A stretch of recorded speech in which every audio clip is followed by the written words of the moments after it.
Сәлем достар, сіздермен Еркетай арнасы. Арнамызға тіркеліп, лүпіл басып қолдап кетіңіздер. Асығыс үкім. Бір кісінің үйінің төменгі қабатында ағаш өңдейтін шеберханасы бар екен. Ол есік пен терезе жасап күнелтеді. Бір күні жұмыс істеп жатқанда электр қуаты өшеді. Ұзақ уақыт бойы күтсе де жанбайды. Қасарысқандай сол кеште тапсыруы керек болған бірнеше терезе бар еді. Біраз демалу үшін үйіне көтеріліп бара жатып сақтандырғышқа көзі түседі. Біреу сақтандырғышты өшіріп қойған екен. Ажыратқышты қосқанда цехта жарық жанады. Бірақ мұның мәнісін түсіне алмайды. Жұмысқа қайта кіріскенде сол нәрсе тағы қайталанады. Бірақ бұл жолы кінәлі адамды көрді. Баласы үй мен цех арасындағы сатыдан дыбыссыз ақырын түсіп, сақтандырғышты өшіріп жатқан кезінде әкесін дәл алдында көреді.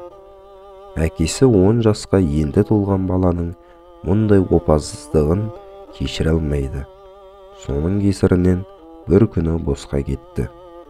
Бір рет қана істеген болса, бәлкім үн қатпас еді. Шаштарынан ұстап, шапалақпен тартып жібереді. Мүмкін бұл ұрған шапалағы енді қайта опасыздық етуіне кедергі болар. Баласының көз жастарына қарамастан үйіне кіріп, әйеліне былай дейді: "Мына бала мектепте кімдермен араласатынын білуіміз керек. Егер бос жіберетін болсақ, басымызға бәле болуы мүмкін." Кейін ең оңай жолын табады. Баласының еш қалдырмай ұстап жүретін күнделігінде достарына қатысты мәлімет бар еді. Баласы күнделігін көрсеткісі келмесе де, тыңдамай оны оқи бастайды.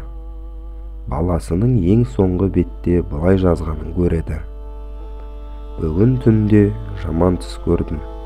Цехта жұмыс істеп жатқан кезде әкемде тоқ ұрған екен. Әкем қауіп-қатерден аман болса екен, мен қолымнан келгенінің бәрін істеймін." Мінекей достар, кейде өмірде істің ақ-қарасын ажыратпай, асығыс үкім жасап, пендешілікке беріліп жатамыз. Бұл оқиға бәрімізге сабақ болар. Арнамызға тіркеліп, лүпіл басып қолдап кетіңіздер. Қош сау болыңыздар.